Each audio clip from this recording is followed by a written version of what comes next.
And Lisa, Yes. So, we're still taking stories in regards to veterans. yeah. Once again, go to flagsofhonor.org and honor a hero. And we're looking for name, address, not name, dates of service, branch of service, and really whatever you want to say to thank them. And we'll get that out on the field. We're also looking for stories that we can share during the week. If you would like to be interviewed, if you got veterans in your club that would like to be interviewed, please contact us. Hey, John, if we can have like 2 more minutes, we do have a video that Ian was going to play, and it's very short, and then we'll, in deference to everybody's time, we'll turn this back to you. Ready?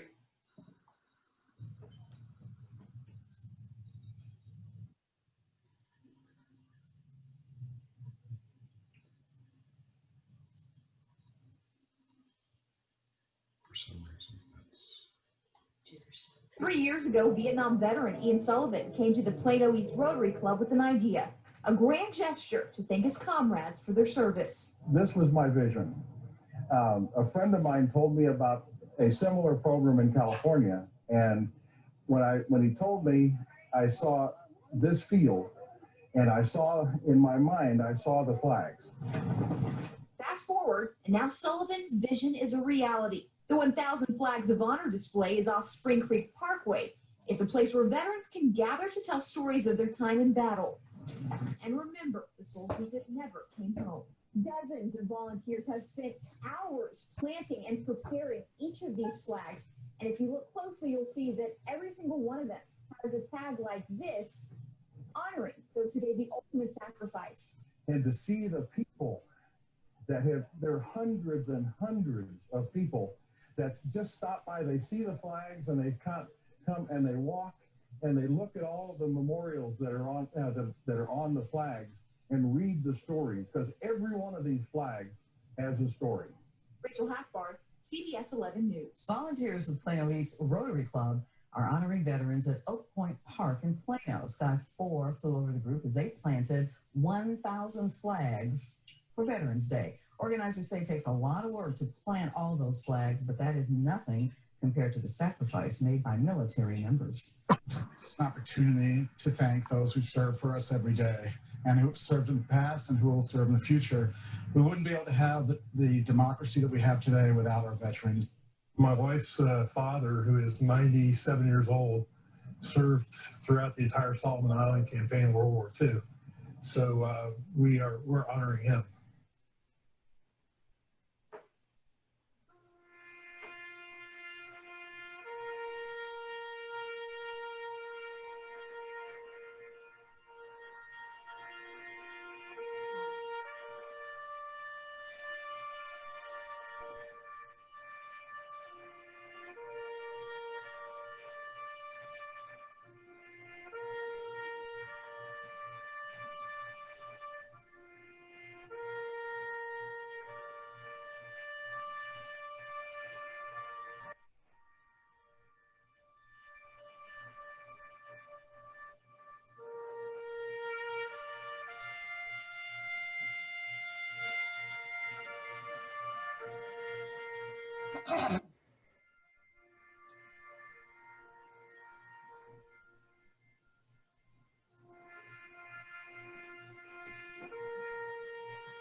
Thanks, Ian, and thank everybody for your attention, and I will turn this back to John.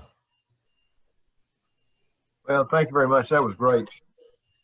Thank you, Chris. You know, all those volunteers gave us the right to vote, and our right starts this week in Texas. So while we don't choose sides publicly in Rotary, we do encourage everyone to please go vote. And so I will do that. Please stay apolitical in the clubs, but make sure you go out and exercise your right to vote. Well, welcome everyone. It's great to see everyone here at this October Roundtable. I am going to fulfill my ongoing obligations to make sure and have everyone listen to a true story. So I have one for you this morning. Jim Bullock, you can make notes of this if you will. There was a woman who brought her very large limp duck into a veterinary surgeon.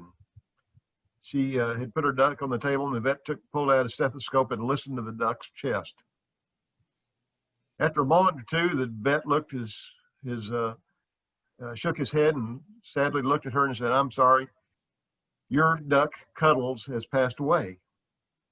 And the distressed woman said, "Are you sure?" And the veterinarian said, "Yep, I'm sure your duck is dead," replied to her.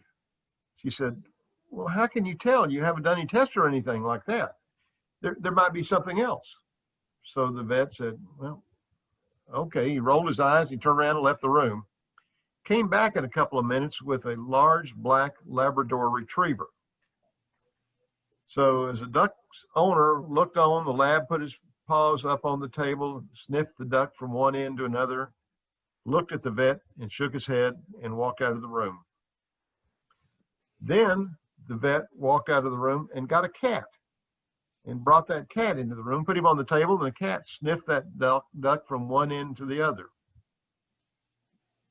Then the vet looked back at the woman and he says, "I'm sorry, but I am very sure now that it's 100% certifiably the duck is dead."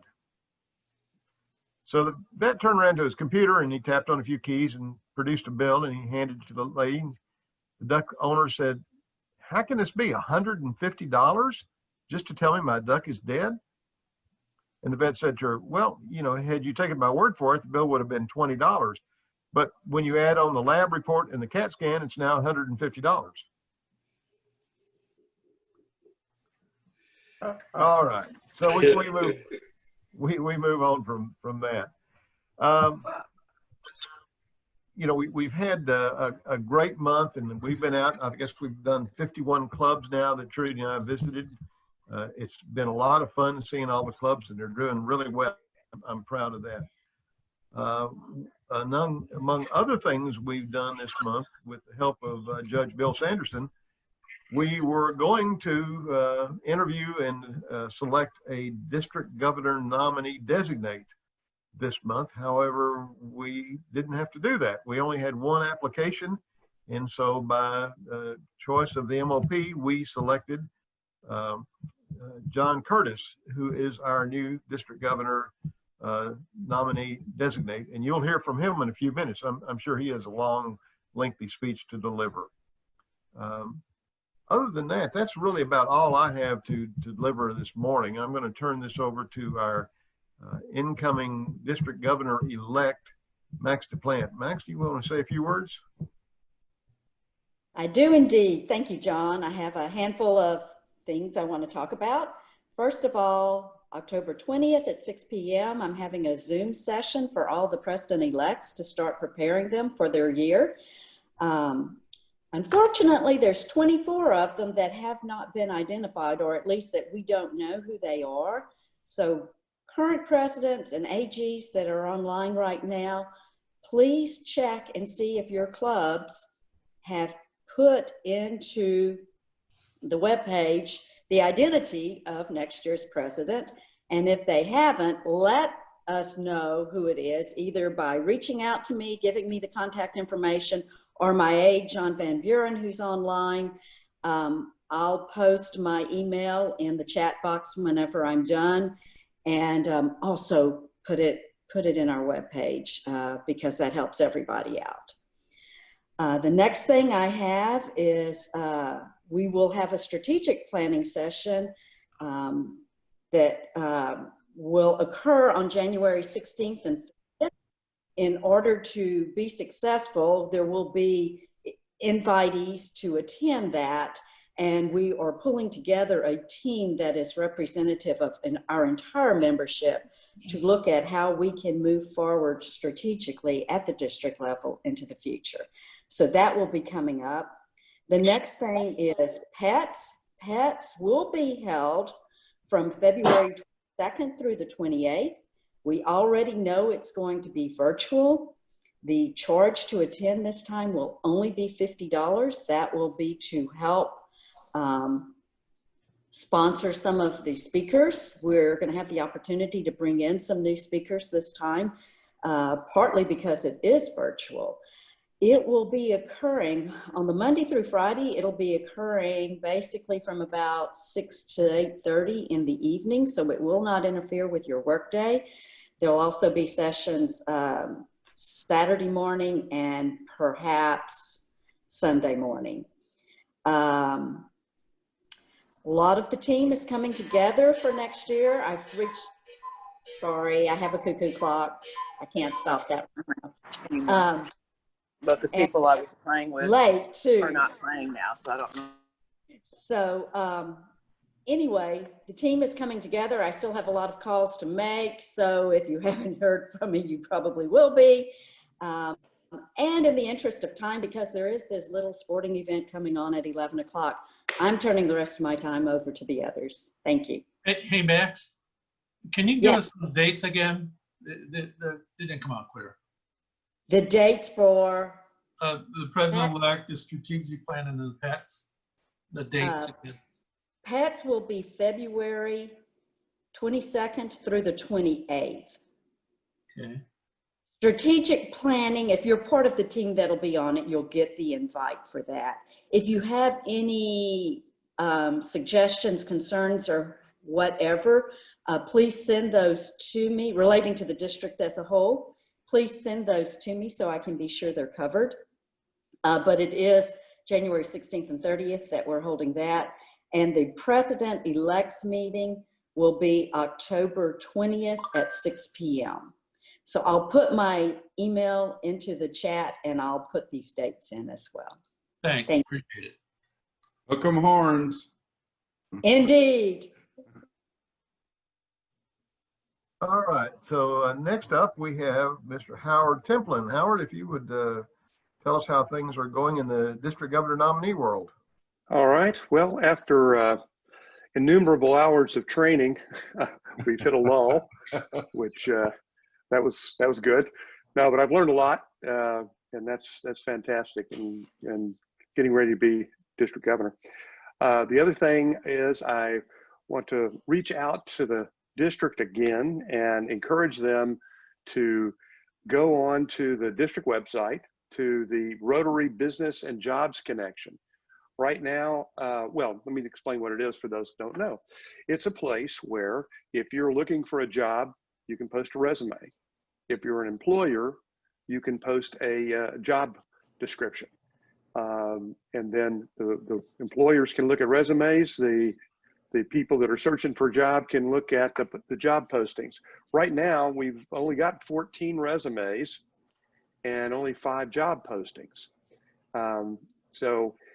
Also on that, the business part of this is that there's a place where you can advertise your business in a way. You can put up there what your business is, the contact information, et cetera, so that if we build the database, if you're looking for an electrician or an attorney or an accountant or whatever, you could go to that location and search for a Rotarian business to help support, because we're having problems with unemployment right now, but we also have problems with businesses that are struggling, which creates the unemployment. So please go on there and add your business. We got about 16, and that's about all right now. But for this to be successful, Rotarians have to actually go to a website and fill out something. So please spread the word also. Tell other people about it in your clubs, because this might be a really good way for Rotarians to help Rotarians. Thank you, John. Thanks, Howard. And yeah, you know, Rotary's based on Rotarians doing business with Rotarians. So that's a great thing to do, Howard. We really appreciate you suggesting and following through with that. That's a great deal. Could I make a suggestion on that one?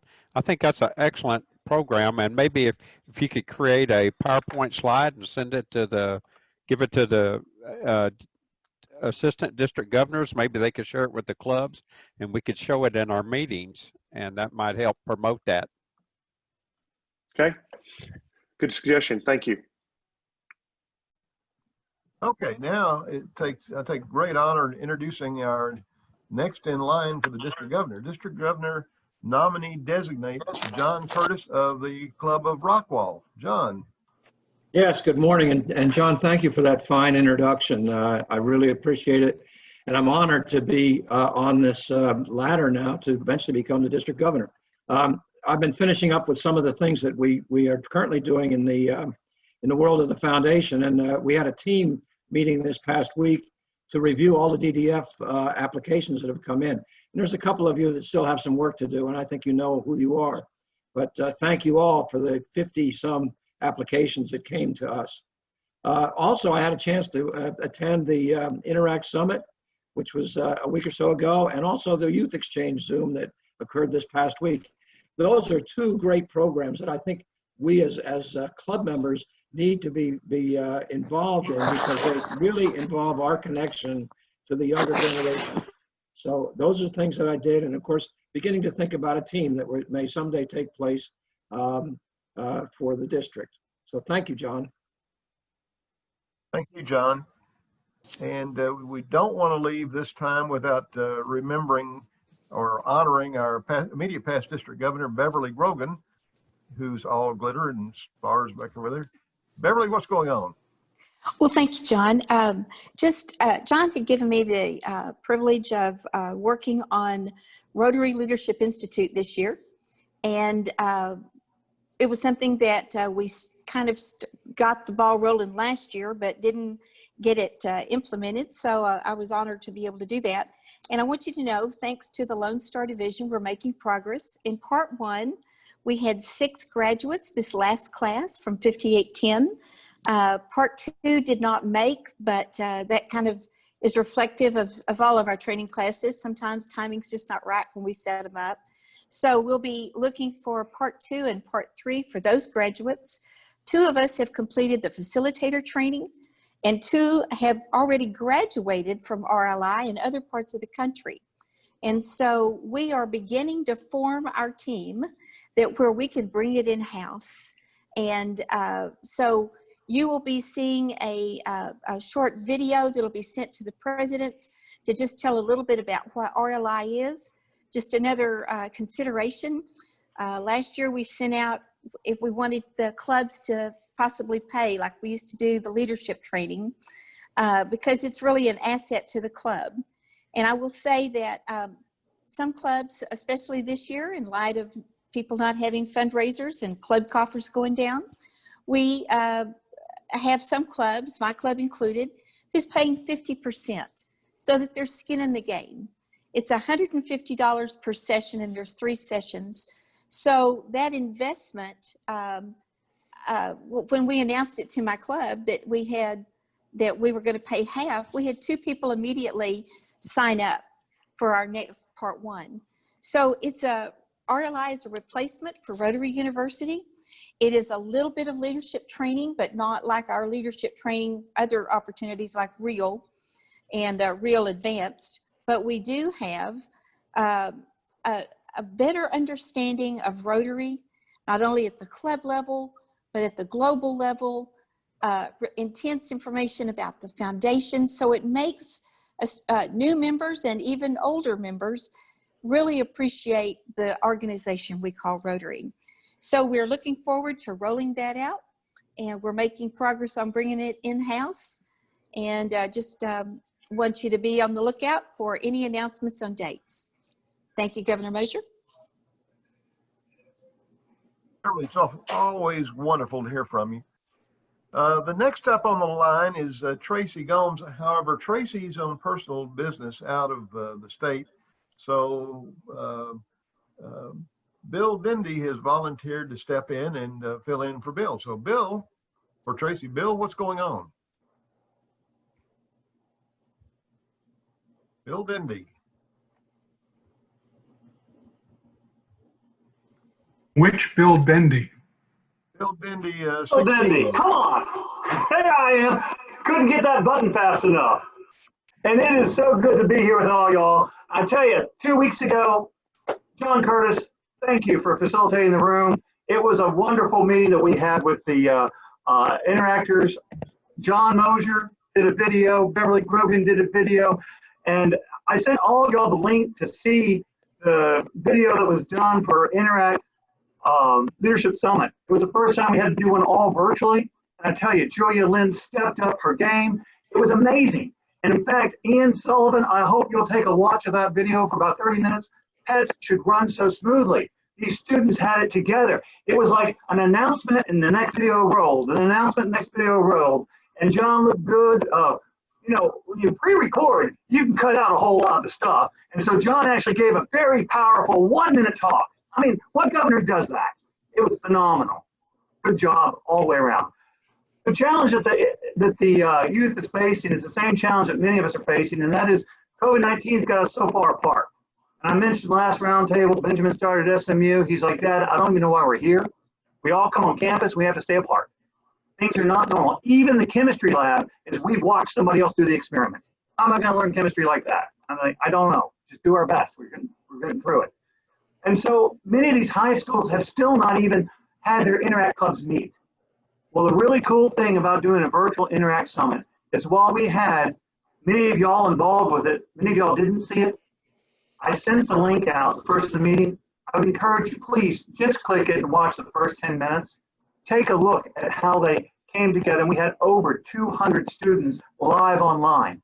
But what's better is we now have this link that you just received that it took about a week and a half to finally get it compressed and edited, but it can be on our website so that every interactor can have that leadership training from here on out. And what we have for our district, John Mosier has already invited his colleagues from other districts that could not put all this together to use for their Interact Leadership Summits. And as long as it gets out there quick enough, this could be something that, again, District 5810 leads the way in, because we have something that is wonderfully well prepared, that is reusable, that will get to the students. Neat thing about Interact, it is the launching point for so many of our other projects. We talked about Rotary Youth Exchange. We had Bianca talk about her experience in France and how many students that we're able to send abroad to spend a year or even just 2 weeks. Yet we don't have the students applying for the position because they don't know it exists. And Interact is that key. RILA, oh my goodness, RILA doing the virtual RILA program right now. It's RILEAD is phenomenal. And we had several of the students who are involved with Interact talking about how good RILEAD was. But it's through Interact they learn about the opportunities for RILA. And then for the next generation, Rotaract. It all ties together. And I think that Tracy Gomes has probably one of the best jobs in the world. Those of y'all who worked with me a couple of years ago, y'all might remember I took a special group of people on my business dime to Del Frisco Steakhouse to celebrate. And that was those who work with the youth within our district. Because oftentimes those people work so hard they don't get recognized. And so we had the cellar at Del Frisco's and had a good time because I'm a big believer in it. And all y'all are doing it. Y'all are champions in my book. And that's all I got for you, John. God bless you. Oh, any questions, or does anyone have anything they'd like to add on Leadership Summit? I mean, our speakers were phenomenal. We had Colonel Cersei, who was a squadron commander in the Air Force. We had Ken Keith, who was from Hawaii, actually a Harvard grad. And we had Scooter Ward, who was a Rylarian here, who's now in Washington, D.C., who sold his IT businesses and has done extraordinarily well. Y'all might want to watch the whole video. It's really cool. But anything y'all have question-wise or anything you'd like to add about the events or what we're doing with the youth? Hey, Bill. Was this a Zoom format the summit? I'll say that again. Was it in a Zoom meeting format? Yes. I assume. But it was, and take a look at the video, it was in a studio setting. So it looked more like a newscast where you had the anchors and then we rolled to one thing after another. And we had it down to the second of each video, and we started and finished right on time. I mean, how many things do that in Rotary? Started and finished right on time with each little segment just perfectly outlined. I said, it was a ton of work that went into it. I think more than many of the others, but it's going to be worth it because it's in the can for a long time. And those clubs that are getting started late can still go back to it. And we will probably be having multiple regional meetings. The students are experts in this Zoom. In fact, they know how to annotate on the screen. And y'all might have noticed that last roundtable, people were writing on your screen while you were talking. You all have open annotation, which can be scary if somebody writes something bad on the screen. But it's the students that were aware of some of the risks that we have within our Zoom meetings, and using the Zoom meeting that was open to 1,000 participants. And as I said, we had over 250. And then we had Rotarian volunteers like John Curtis. And who was the Rotarian volunteer you were in with in your breakout session? Lisa said Anna Campbell, who was, we had Rotarians who oversaw small groups of 15 students.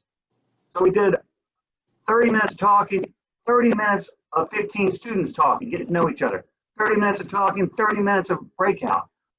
It worked out very, very well. So it was Zoom with breakout sessions that were pre-assigned for the facilitators, and it worked really, really well. And Joe, if y'all have any questions or would like some help doing that, I'd be honored to show y'all how to do it.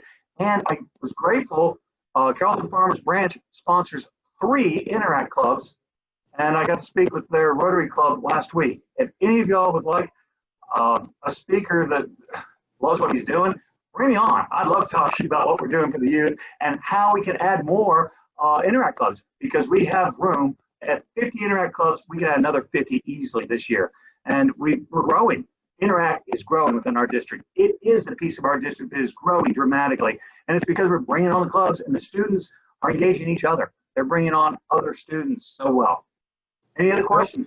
Yes, sure. I think we got Julie Johnson on the screen today, who is the president of the Plano West. Julie, are you with us? Alex, is Julie with us?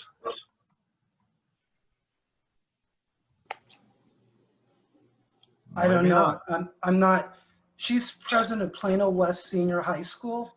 That's sponsored by Plano Metro Rotary. I'm not involved in what she's doing here. Okay. Sorry about that. I got a note that said she wanted to come talk to us. Because he knows almost everything going on in this area. All right. Well, Ian had a question for you. Yeah, Bill, I was just looking at the Interact page on our website. It would be very helpful if you would put a link to that recording on that website. Amen. That will be happening. As I said, I got the recording yesterday. Y'all are the first ones getting an opportunity to see this. But yes, it should be on there with updated list of our Interact clubs and the spot and our presidents of those clubs, as we discovered a lot of them just this last week. And some of the clubs still haven't met. Okay. Bill, this is Beverly. I was just going to echo what you said about the kids. Do you hear an echo? I'm sorry. Don't know why. What the kids did when Mike Pugh was talking about the youth exchange and RILA too, the chat room absolutely lit up, and those kids all wanted to know, how can I get to be a Rilarian? How can I go on youth exchange? Where can I find more information? The enthusiasm of the chat room let us see all of that sharing. That probably happens behind the scenes, but I don't know if it happened at the same level of anticipation and widespread enthusiasm for those programs. So it was fun to watch. I agree with you. And Dana, you're online right now, and you're part of the youth hierarchy. And if I'm standing in for Tracy, which I didn't expect, but I'm happy. Dana, would you share what we're doing? Because the students were so enthusiastic about what they're going through in their modules right now. And Julia Lynn says, my cabin's the best. And they started a fight on the chat over who had the best cabin. I'm like, what are they doing here? It was a lot of fun. Then would you share with college? Sure, I'll take over for just 1 second, Bill. And I know Tracy had asked us to just make a comment. Just fill all you in for just a couple seconds on, yes, we did, we have kicked off RILEAD. We started with Premier back in August. I was not here last month, but we had Module 1 in September. Next Sunday, we have Module 2 already. It's a 6-module program. And even though we said we're not going to give you a camp, we really have came up with a way, and it's just evolving every month into what is truly a camp experience. So we have the students divided into to 10 cabin groups. Each cabin group actually has 2 counselors and 2 to 4 advisory students who were actually students of last year's camp, which would have typically been assistant counselors in a program this year. So, and we've got every program that we're doing is on for the modules on a Sunday afternoon. We start at 2:30 in the morning, at 2:30 in the afternoon. We have an open time from 2:30 called a meet and greet. 3 to 5 is our official program. Module 1 was on like just defining leadership and what are the styles and types of effective leadership. The second one is on communication and why that's so important for leadership. And so in a typical module, we've got a presentation, we've got a personal development piece, we've got some teaching pieces. They break into their cabin groups. And then they've also got assignments week to week that they're working on among their own cabin groups. So we've got them working all month long. I think I mentioned to some of you, we're not using Zoom. We're actually using another proprietary program called Hopin, which gives us a lot more versatility. One of our alumni actually owns a membership or owns that software. It's about $35,000 software. So we're very fortunate to be able to use that. And then we use Slack channels. All the students have all the cabins have their own Slack, but they've developed a flag, they've developed a cabin name, they developed a motto. So we've got all that going, and they're engaging really pretty much every day on something. And then just the last thing I was going to say, our November program is actually on talking more about leadership types, personality types, really starting to identify all of those. So getting ready after their November, they're all going to get the ones that are, we really haven't lost any students from when we started, haven't lost any students yet. We'll see how we go through module 2, but they're going to start getting some t-shirts, and we actually put together a scholarship program, which we're going to share with them this time, is that if they're there through all 6 modules in our end program, they'll be able to apply for somewhere between 5 and 10 $1,000 scholarships that we're going to make available to them that they could use. We've not done that before for students in Raleigh. We've done it for alumni. We've created scholarships, but just another thing to try to make sure we keep them keep their attention and keep them involved. So lots and lots of other things I could talk about. It's a very enthusiastic. We've got a college panel this time. Our staff putting on this next module next Sunday with our college panel, and we've got 20 breakouts on college topics. And we've got more than 75 people on the staff next Sunday, in addition to the 100+ students that are going to be involved. So, and that's exactly the thing that's cool is y'all have evolved, and actually some of the stuff is better than it's ever been before. And I think that's what we're taking advantage of. And some of the stuff for the youth is getting better because of the challenges of evolution. And the money savings, we now have dollars for scholarships. We gave out prizes for people who stayed engaged during the meetings. I think how cool would that be if we had roundtable prizes? But back to you, John. Bill, the motto this year is Rotary opens opportunities, and by gosh, we're opening opportunities and we're taking them. What great things! Mike Pugh with the Youth Exchange. Mike, are you on? I am. You've got a great story. Oh yeah, we have a virtual exchange that's going on right now with a student in Spain, and that is working just fantastic. It's amazing what these students can do once you give them a little guidance and some boundaries as to make sure that they're safe when they're online. They are talking every day.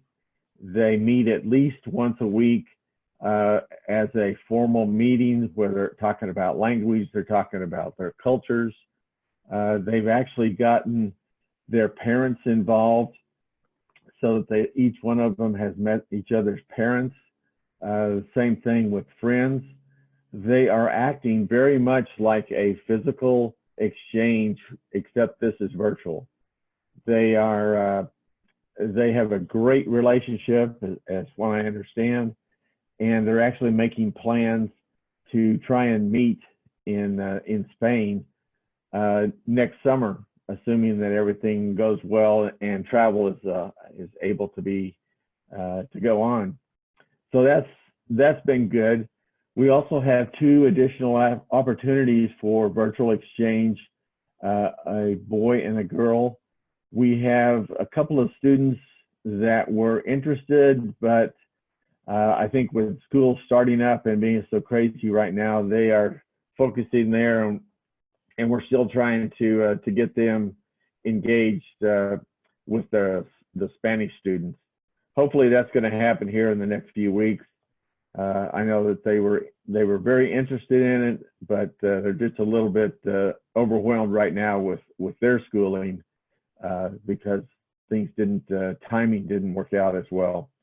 We are actively working on the 2021-2022 year. So Max is going to be involved with that, shall we say, as I know she will.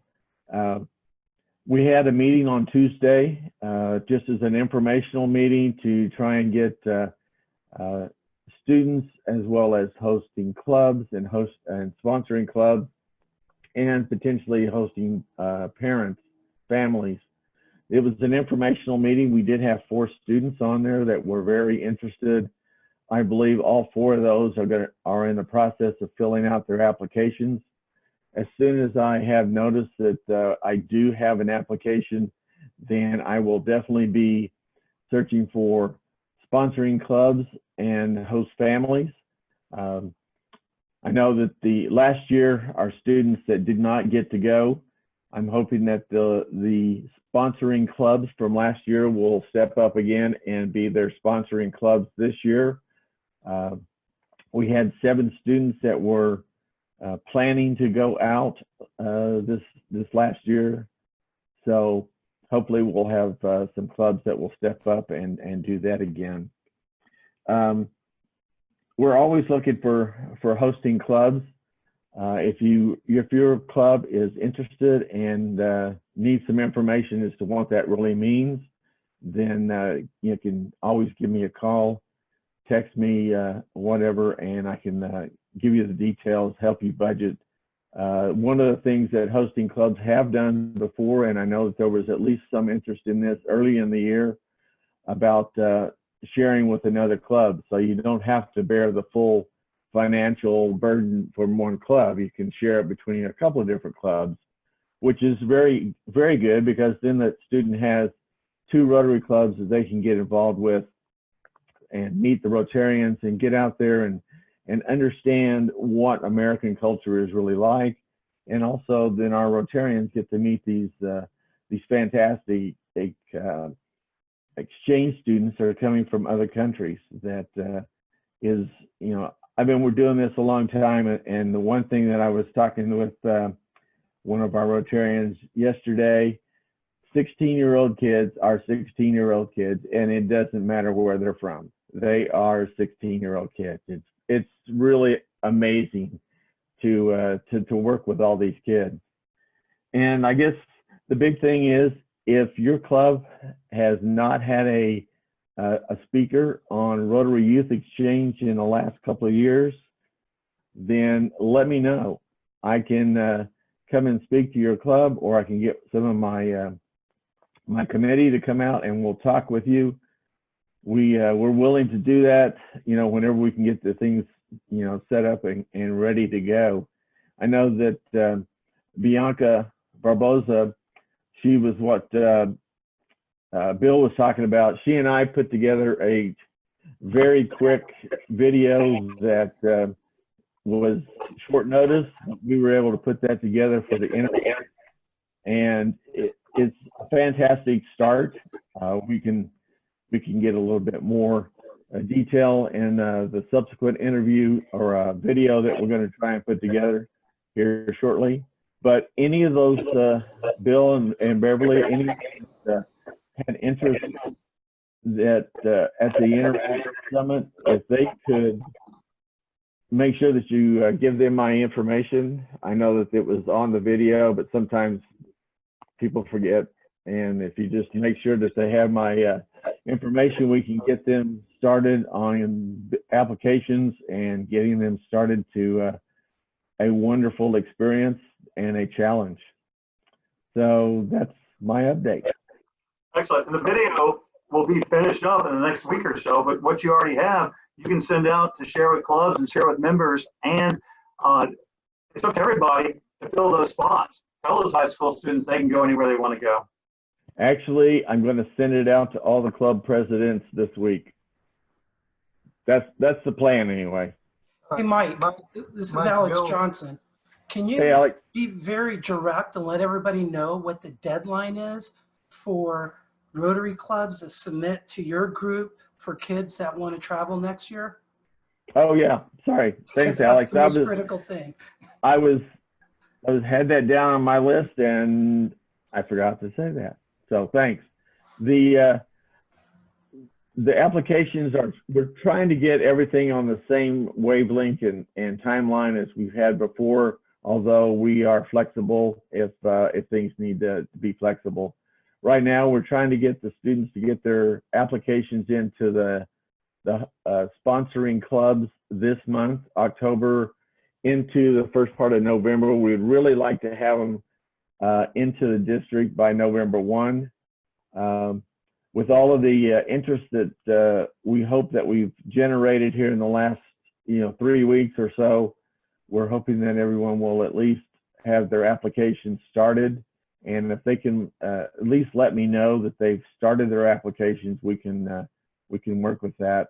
We'd like to have it, like I said, November 1 to have it to the district. We can adjust that by maybe 30 days if it looks like we've got a lot of people that are interested and just haven't put everything together. What typically we do is the end of November, first part of December is when we have our district interviews. And I have a list of about 70 past exchange students that my committee is working on trying to get those people involved with us again and see if they can help us out in doing the interviews. So sometime within, before the end of the year, basically is what I'm hoping that we can get all of our exchange students identified, their applications in, the interviews taken care of.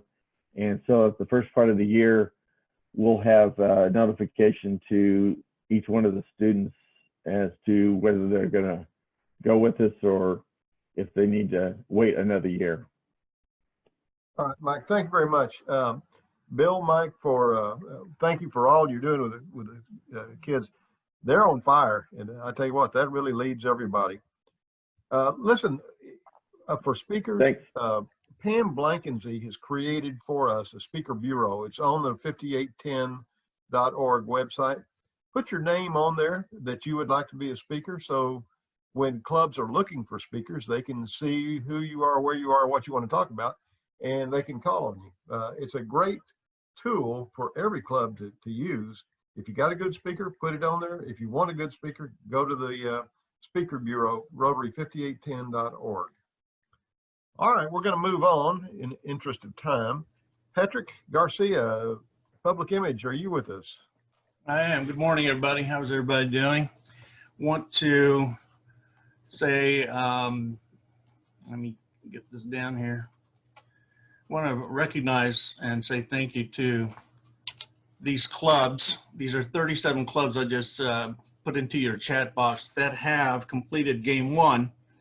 And game one of our initiative this term was to create your club master brand. So thank you for these 37 clubs that have done that. The 24 that didn't, don't be disconcerted, because your district public image team and the Pam Blankensee are here to help you. Pam, I know, has helped some of you who have reached out to her to walk you step by step on how to complete some of these items. The next step that we have for the second game will be the People Action Campaign. And there's a PDF that I'll be sending after today's meeting to all of the club presidents and their public image chairs that will contain a 5-step process on how to create your People of Action photo. So that's game 2. And let me see what else. So just taking a step back, I think in talking to Pam, we were very pleased with the response rate of 61% of the clubs, of the 61 clubs in the district that completed the first game by creating a master brand. And the whole purpose, again, for this Olympic game that Pam created was to get all of the clubs familiar with the resources available on the district website, but more to the point, to help all the clubs in the district create their brand and allow the public image team, your district public image team, to help you promote that and help you develop that promotional campaign so you build your brand within your respective communities. The other thing that Pam wanted me to also share with you is this link regarding the upcoming World Polio Day. So you're going to find resources on this link that's shown now in your chat box, where you can avail yourself of some of the graphics, sample social media messaging, press release events, and videos that you can customize to promote World Polio Day to the friends and followers that are on your social media accounts, and then also to the community by posting some of those resources on your homepage. So that's the next challenge right now as the game 2. We continue to, as a team, to reach out to some of the clubs that we identified early on. If your assigned representative has reached out to you, please engage with them. We're here to be resources for all the clubs. And we have Pam Blankensy, again, who's our webmaster for 5810, to help you and your public image chairs navigate all the resources that are available to you on the district website. So that's it for me, John. All right, thanks, Patrick. Appreciate that. Catherine Stolberg, would you like to give us a word on education? You bet. Have you ever heard the phrase out of sight, out of mind? I'm sure you have. I missed last month's roundtable, and so I wasn't able to share. I was ill, so that's why I missed. So I have a doctor's note. But I did get to attend Zone Institute, and our district trainers created a virtual classroom. So I'm going to share that with you. Thinking about that, out of sight, out of mind. So what is your club's pop-up pedagogy? And basically what that means is, how do you get the learning to continue when you're not in site and meeting in person? And so basically the concept is just touch points, just staying connected, helping each other stay connected. And the virtual classroom, you could share this with your club members. We need to get them on the Learning Center. Each month I get a report of the resources on the Learning Center. We're kind of minimal, so you maybe create your own classroom, or you can use this one to promote the Learning Center for training. But many of you are already doing pop-up pedagogy, and what the concept is getting people to talk about Rotary when Rotary's not going on, or having discussions before the learning happens, or before the meeting happens, or before the social event happens. And so opening up your meetings with a joke, like John did today, is a pop-up pedagogy strategy. I'm sorry though, Catherine, those are true stories. Oh, okay. The true stories that spark joy. So just, stay connected with one another.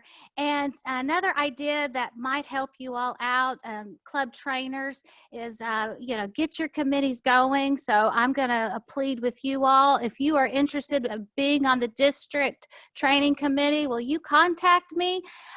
We've got lots of ideas, but we've got to have a team approach to make them happen. And we've got some great training already going on. So we don't, I would love to pick your brains on how we can complement that. And then another thing is maybe conduct some virtual office hours, so that they can contact you and know the best time to contact you. So if they do need help. I know technology has been one of those areas that we all— some on the phone. We all are learning and growing in. So just let me know if you need some help. I may not be able to help you in it, but I definitely am very resourceful, and I don't mind asking for help when I need it. So encourage you to go to the Learning Center, and then also let me know if you're interested in being on the district training committee. All right, thank you very much. Charlie Morley, you want to talk about our assistant governors and what they're up to?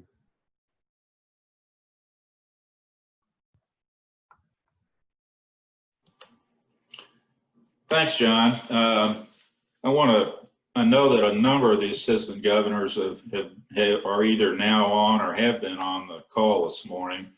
And so I just want to give them a shout out and my appreciation for the good job that they're doing. I know a lot of them are doing a really good job because we have a lot of interaction on different issues that some of the club faces, and John's been involved in some of that as well.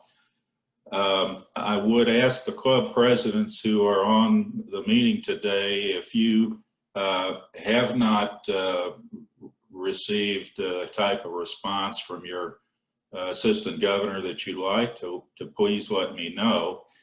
I'd also encourage the chairs of the various committees. We've talked about some things this morning that I've made notes on. If you would like the AGs to reach out to clubs and remind the club leadership of important things that are coming up, that's one of the reasons why the AGs are there. We have periodic communication among the entire group, and as a matter of fact, I've got something going out next week. So Max, if you want to send me a list of the clubs that do not have president-elects at this point in time, we'll get the AGs on that, and we'll get that taken care of.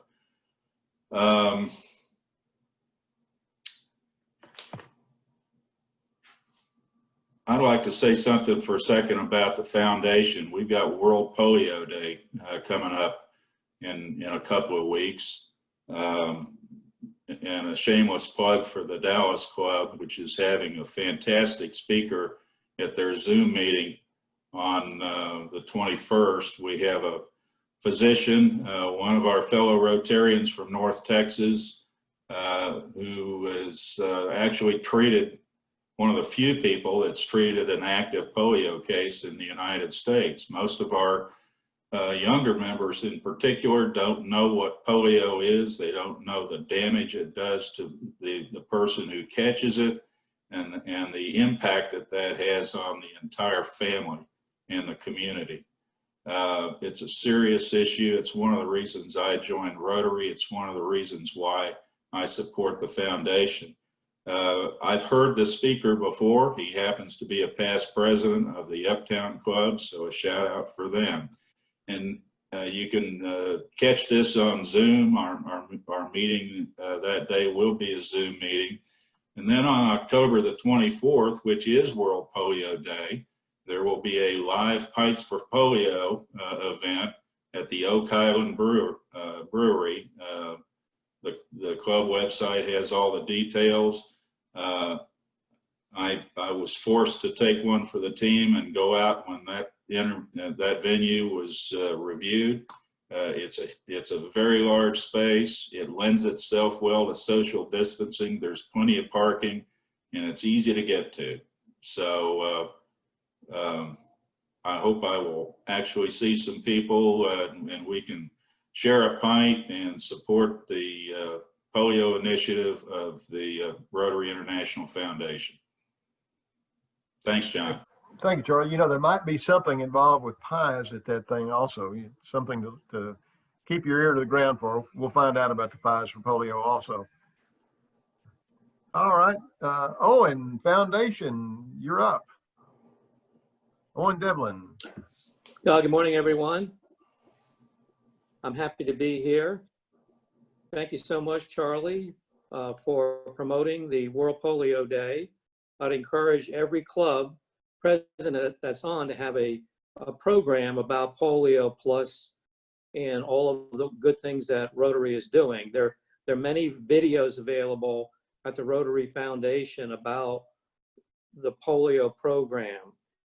And Jan Sullivan is our chair for Polio Plus, and you could get in touch with her to put on a program for you.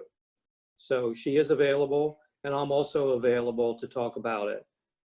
So I do want to make an announcement about the Foundation Seminar, which is our annual seminar where we talk all things about the Rotary Foundation. It's going to be November 21st. That's a Saturday after Roundtable. November 21st. It's going to be a Zoom meeting from 10 to 12 o'clock. So at this seminar, this is where clubs can qualify to receive a district and global grant. Basically, clubs need to do both. To get a global grant and a district grant, you need to qualify annually by attending training programs. And we have multiple training programs throughout the year. They're available on the Rotary website. There's a course that you can take, but this is a formalized course on November 21st. And so the good news about this course, to make it interesting, we'll talk about foundation news. There's a lot of things happening in the foundation world. So we'll bring you up to date on that. And we're also going to spend a good amount of time talking about international projects. And the district is involved in multiple international projects. And then there are also other international projects that we're aware of. Other clubs around the world get in touch with us. So this foundation seminar will devote a fair amount of time to international projects. One project is, for example, is with Darren Collins in Africa. And so you'll find out about Project Hands Up and how you can support that project. And is Darren on the line today? So I don't think he is. It's a different time zone. So a reason to attend. So we would like to see one member from each Rotary club attend the foundation seminar, and it'll be very worthwhile. It's going to be free form. We'll have different energetic speakers covering a lot of topics. And if you have international projects that you want support, that you have on the drawing board, come to the Zoom meeting, and you'll have an opportunity to present and talk about your project very briefly. So that's all I have at the moment. John Curtis has already discussed district grants, so we don't need to go back over that again. Thank you. You know, Owen, you mentioned energetic international service project speakers, and I think we've got one on the line, an energetic speaker for international projects in Bill Dindy 16. You want to talk about the international projects, Bill Dindy? I would love to. I wish Darren Collins was here with us, but it is the middle of the night in Africa. And we've done so much work with this district in Africa. We've done work in Zambia, Ghana, Malawi, Nigeria, we are very present in a lot of Africa, and Africa, you know, is ginormous. When you go there, it's like, oh my gosh, it takes so long to go from one country to the next. You think they're all together. It's not like the East Coast here. It's like going from Texas to Alaska. But we're also doing so much work locally. I was so grateful to have time to recruit a few people. Interact has been very busy up until this leadership summit. And again, I can't thank all of those of you who helped me enough for that. Thank you. I feel like a great weight has been released. Alex Johnson, I owe you a lot. Thank you. But now we have the challenge of the international world, and there's so much going on internationally. And people like Regina Edwards, who's been working with Jamaica and who is one of our assistant governors, is doing work in Jamaica, has collected numerous backpacks. The work we do in Malawi, Africa. We have several of our clubs that are supporting the girls projects in Malawi for girls education. And I wish I could, actually I should. I'd like to send every one of you a letter that our district has received from the girls in Malawi, girls who are 16, 17, 18. As Michael Pugh said, that 16-year-old in Malawi has the same hopes, ambitions, and aspirations as the children you know here. But they don't have the opportunities. And when you provide the opportunities and they're telling you that you're helping them meet their dreams, it's phenomenal. We had our first student graduate who was a refugee from Rwanda. Rwanda was a civil war. She was a refugee in Malawi. Malawi, one of the poorest countries in the world. And if you're a refugee in one of the poorest countries in the world, that's pretty poor. She went through our Rotary High School program, and she's now gone on to college, which is like very, very few of the people in the whole country get to go to college. And she wants to be a lawyer for social justice in the world. She's committed to preventing these types of crimes that have taken place in her home country from happening in the future. And she will write us a letter and tell us about it. And we're following her career. We've had over 30 girls have gone through the program now. And it's only $450 a year to support a full year of room, board, and tuition for a girl in high school. And if you educate the mom, you educate the whole family, but they don't pay for the girls' educations there. So y'all are doing a great job with that. We're doing a great job in Jamaica. People are starting to travel again. We have backpacks and we have school, supplies that have gone worldwide. I love the work that we did in Sullivan. I see online that the seesaw seats that you did in Cuba are still being used in Cuba. And Cuba is being particularly hard hit at this time because they don't have the tourism coming in like they used to. And the country's very, very poor. They are in trouble. But our proclaimed Cuba partners are still doing work, and there are supplies now mounting up that need to go. All of y'all, when you travel worldwide, if you're going any place, almost any place internationally, we probably have a joint project either locally within our district or through one of our partners with our other districts, and we can use the help taking supplies to other parts of the world. Our partners at Baylor, Scott, and White have given us an abundance of medical supplies. And those medical supplies, we can carry them, and it makes a big difference. So we're doing good work. It's not as fast as we want because of COVID, but we're gathering it, and I'm grateful to have Regina Edwards on the team and anyone else who has a heart for this service. We can use about 5 more people on the international team because there's so much that needs to be done on international projects. Let me know if you're interested. God bless you. That's all I got. Thank you, Bill. You know, in Malawi, LB Showalter and Donna introduced us to that, 12 years ago, and I think it's great that we're getting that to the point where we're really doing some good down there. Thank you, Bill. Let's see. Speaking of Ian Sullivan and Seesaws, Ian, membership? Yes, membership. I actually have some, I have some good news to report on membership as of yesterday. Our membership is actually up 6 whole members from July 1. And who is responsible for those 6 new members? He's on this call, Alex Johnson, because it's not, his club is not 6 new members.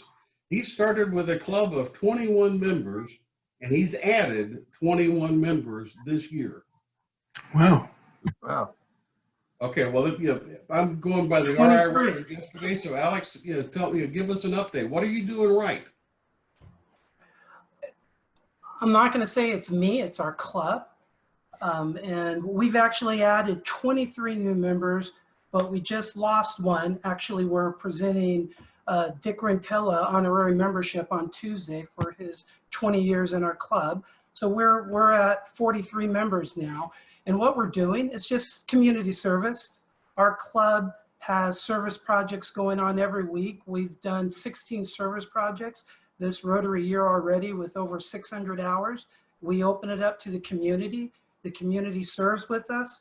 They get to know us and they join us. It's as simple as that. And all our projects are COVID safe. We require masks and social distancing, and we're just all over serving Plano. Thank you, Alex. That is exactly the message that I want to present. You know, for years we've talked about the back door of Rotary being wide open. You know, that people come into Rotary and they leave. Why do they leave? Because they're not engaged. The key to membership is keeping the members that we induct. And how do you keep them? You make them engaged. You do the thing that Rotary is all about, service. If we do service, the people will not leave. They will be Rotarians for life. So, and Alex is Alex's club is absolutely the poster for what we need to do in every Rotary club. We need to do service. In these challenging times of COVID, we need to find new ways to do service. That's what they're doing. The needs are still there. We can do it. You have to pardon me for a moment. I keep having to glance over my shoulder because there is a football game going on. And if you notice the color of my background, it is not, there is no orange in it. Are you a Nebraska fan? It is crimson and cream, and the F4 is pointing to my degree from OU. And I know Oh, John, well. It's that other school in Oklahoma. Yeah. Hey, Ian, if I can add one more thing, I will tell you. Our club, if anybody looks at the district website, we have the highest attendance on our weekly meetings in the district. We've been like that all year. And that's not even counting makeups or service projects. And we actually tell our members, you don't have to attend our meetings. We want you to serve. The meetings are optional. People are attending the meetings anyway. And that's really helps knock down a lot of barriers in Rotary when you take out, you have to do this, you have to do that. So we say meetings aren't required. It's on our website. You can look at it, but service is, well, we got the highest attendance, even though we tell them they don't have to show up. thank you. There are two other clubs that I would like to do a shout out that have added significant new members, and that's the Preston Trail Rotary Club and the Wiley East Rotary Club. They have both added 5 new members since July 1. So, counting Alex is 23, and those, the 10 from those two clubs, that's 33. We obviously lost some to get down to a net of 6. I guarantee you, if we continue on this trajectory, we will be negative at the end of the year. We've got to turn it around, and we've got to be engaged in service. The membership committee is available to facilitate discussions in your club at any time. We'll do a full program. We'll do a 2-minute membership moment, whatever you need us to do to get your members talking about membership and getting, and growing membership. We are available to do. Just contact me, Ian@cinco.net, and I will be happy to get you on the schedule. Governor, that's my report. Ian, I think we've had, what, 5 or 6 referrals from Rotary in the last week? In the last week, that is correct. That's great. And we have the membership committee contacts each one of those initially, basically interviews them to determine what is the best fit for them, and then refer them to a club. And the membership committee will walk with them basically to make sure that they are introduced and are welcomed at the club, and the club is expecting them. Right. Great. And one other point, John, that I don't want to, you know, always want to take the opportunity that there is one golden opportunity that is available to every club right now to increase your membership. And because one of the things that we get, in the last year, I probably have gotten 25 or 30 leads asking for a Rotary Club that meets on Saturday. We don't have one. I have been beating this drum for a year now. I need a club to step up to the plate and be the lead in creating a Saturday club.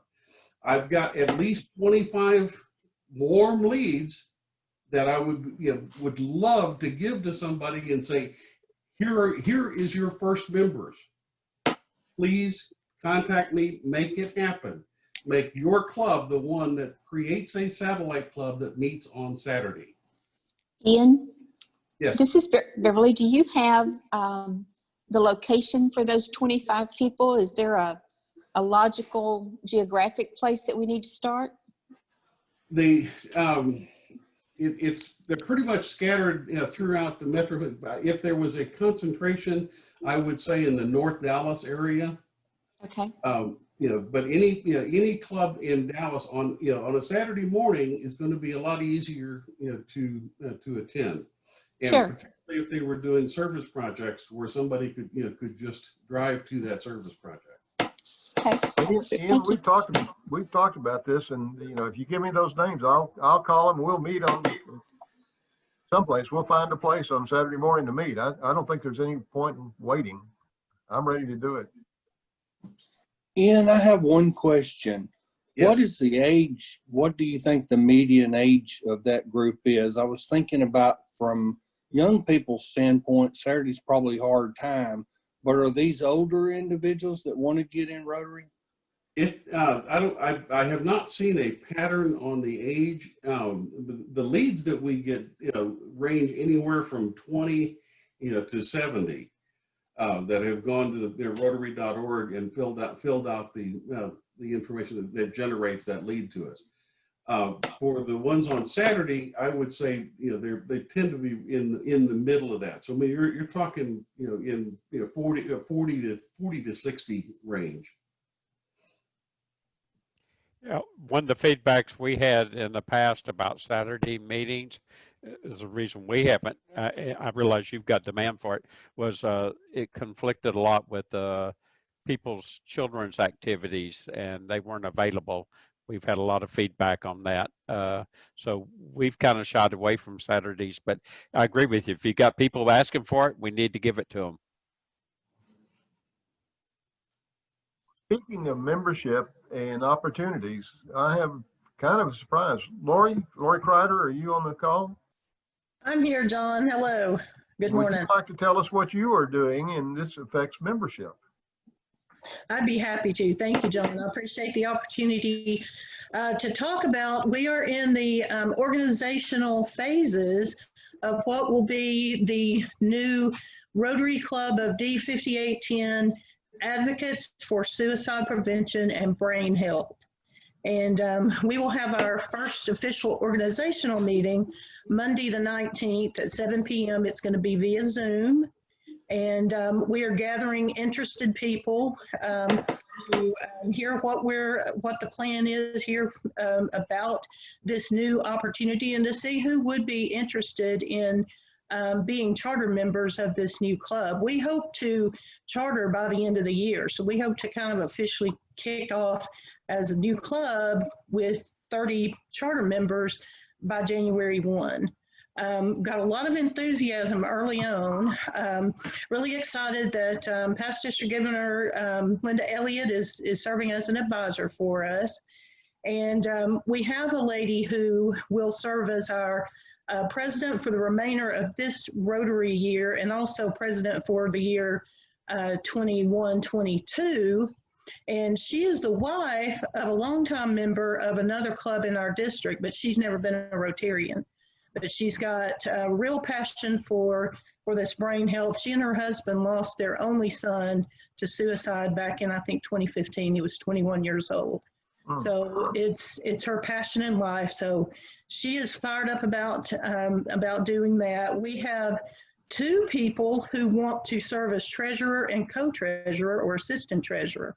So that makes me extremely happy to know that we can fill those key positions right out of the chute. So we have several charter members already teed up, ready to go. They're asking, what do we need to fill out? I mean, they're ready to go. So very excited about this. It's going to meet the first and third Mondays at 7 p.m. Via Zoom. And this way it can be anybody around the world. We like the 7 p.m. time frame to accommodate other time zones.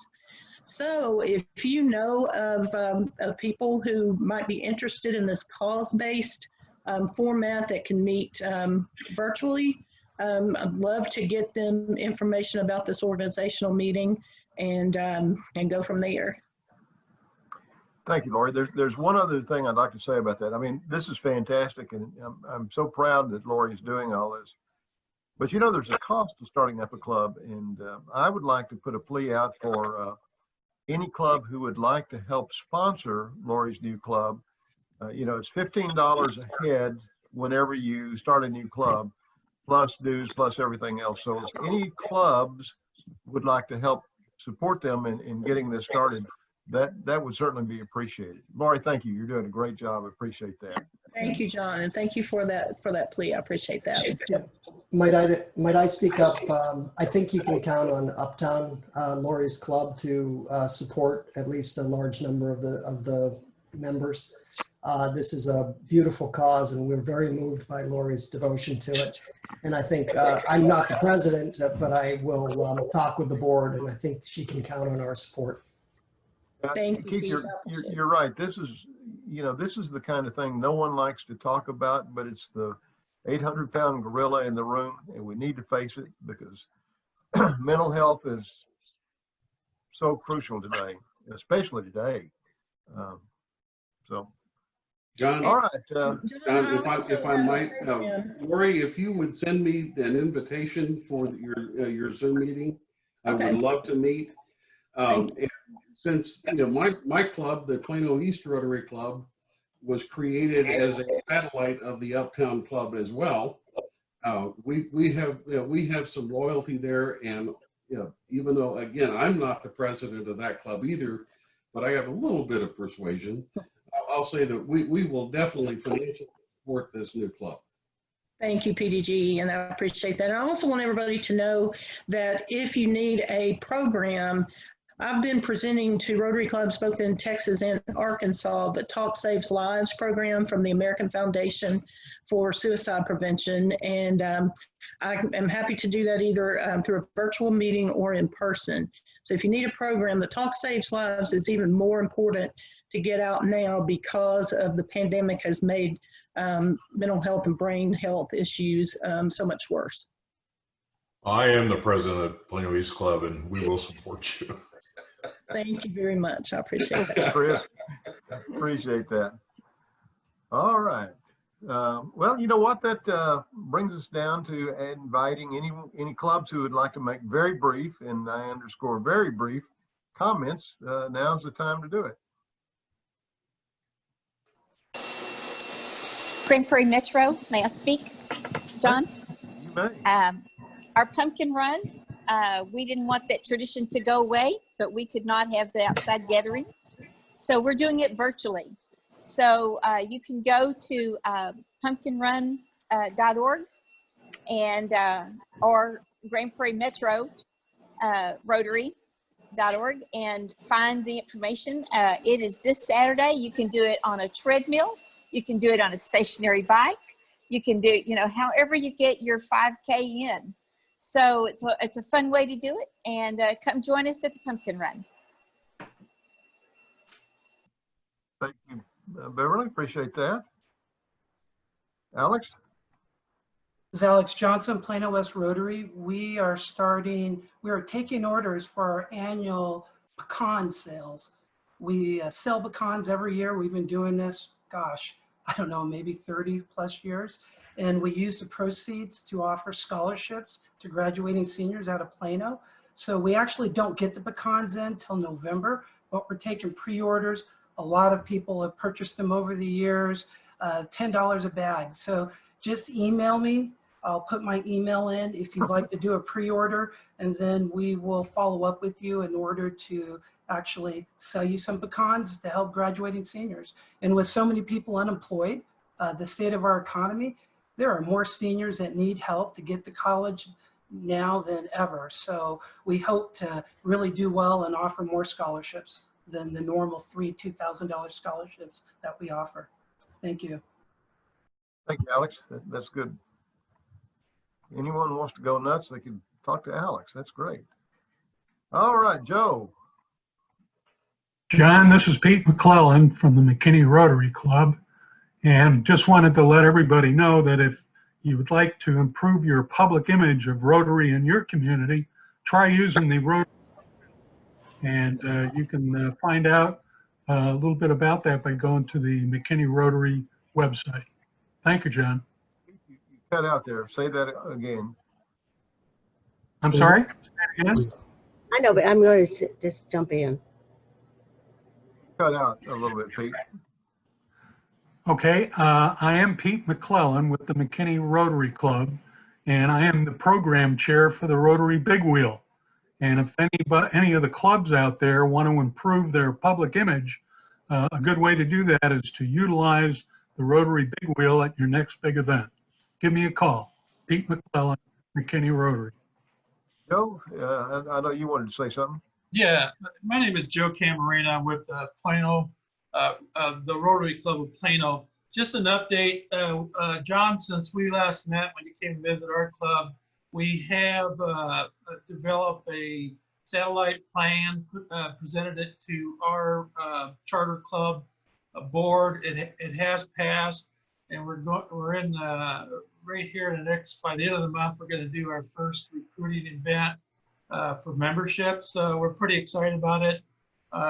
We're looking to do that 8, 10 plus members right off the bat. So we're pretty excited about it. We got a good task group, a good group of people that are working on the satellite side to make it seamless participation on both sides, which is the sponsor side as well as the satellite side. So we're pretty excited.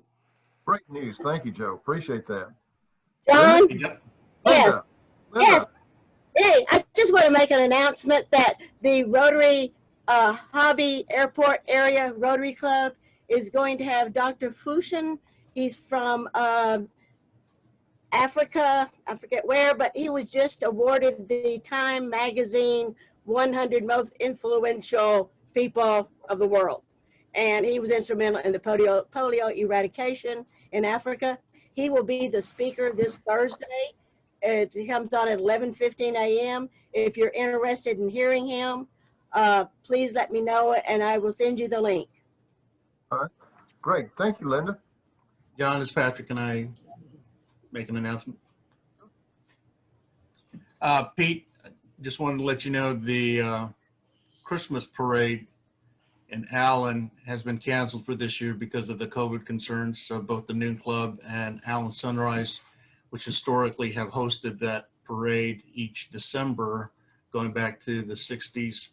This year, unfortunately, will not happen, but we will hit you up again for 2021, hopefully. Thank you in the past for letting us promote Rotary using your Rotary wheel. So, thank you. Thank you, Patrick. Understood. What else we got going on? John Cave, you going to talk about chili?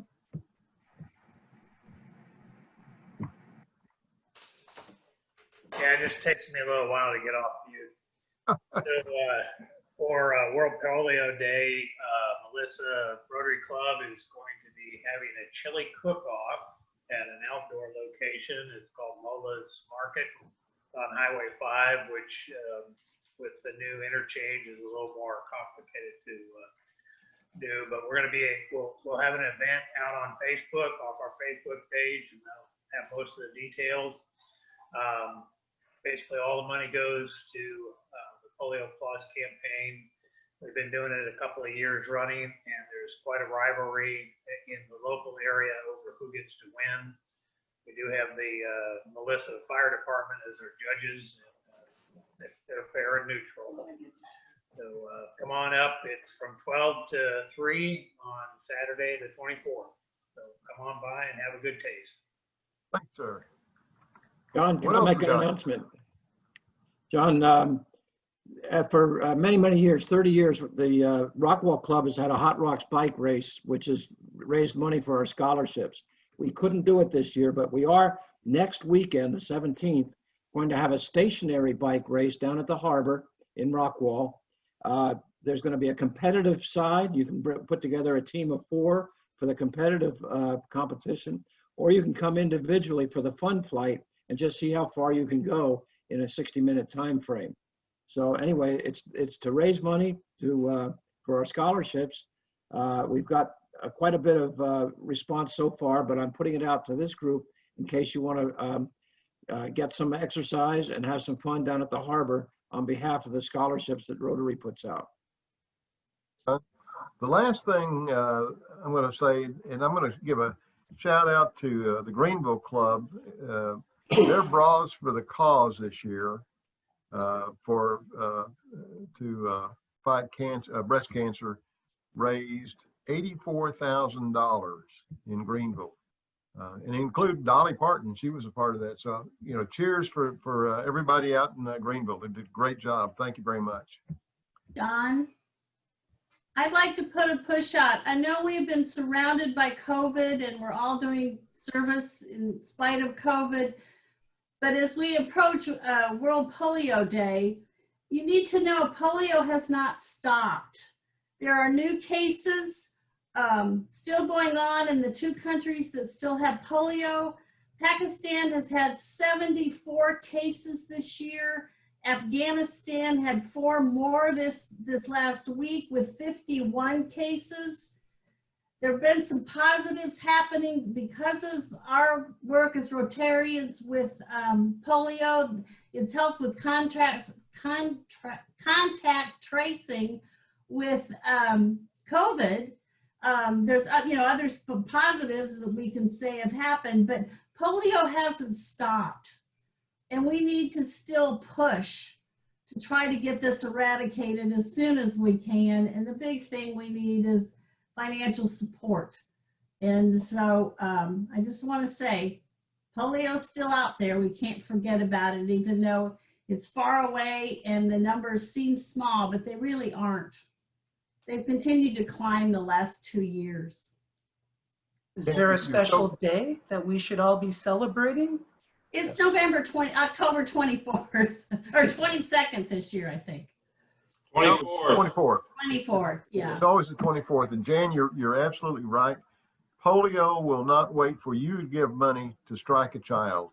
So we need to make sure and give now. The district has donated 20% of its DDF, $32,291 to the polio, and with matches by the World Fund and the Bill and Melinda Gates. It's over $125,000 that the district has donated, but we were turning to every club and asking every club to donate, every individual to donate, because we've got to end polio. We made a promise in 1985 to the children of the world, and we need to keep that promise. We need to stop polio now. So Jan's absolutely correct, and thank you so much for what you do in helping us end polio. And having said that, I'm going to bring this meeting to an end, 1 hour and 45 minutes. And I thank everyone for being here, and we will see you out and about and again in a month. Thank you. Thank you, John. Thanks, John.